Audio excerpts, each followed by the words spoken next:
Vinci গায়েব হয়ে যায়। সান্ডারল্যান্ড ভার্সিটির ছাত্ররা মোনালিসার ছবির বাম পাশ থেকে আলট্রাভায়োলেট পদ্ধতি ব্যবহার করে ভিঞ্চির একটি লেখা উদ্ধার করেছিলেন। লেখাটি ছিল লারিস্পোস্তা তোভাকি, যার অর্থ হচ্ছে উত্তরটা এখানেই আছে। যুগের পর যুগ মানুষকে মুগ্ধ করে আসা মোনালিসার এই ছবি দেখে জন্ম নেওয়া হাজার হাজার প্রশ্নের মাঝে সবচেয়ে বড় প্রশ্ন ছিল, এই ছবি দিয়ে লিওনার্দো দা ভিঞ্চি কি বোঝাতে চেয়েছিলেন।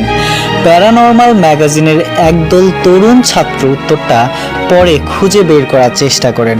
অবশেষে তারা যেটা জানিয়েছে সেটা চমকে দেওয়ার মতো। ভিঞ্চি মোনালিসার ছবির বাম পাশে গোপন বার্তা দিয়েছিলেন যে উত্তরটা এখানেই আছে। সেই বাম পাশকে আয়নার কাছে আনলে একটি ছবি তৈরি হয়।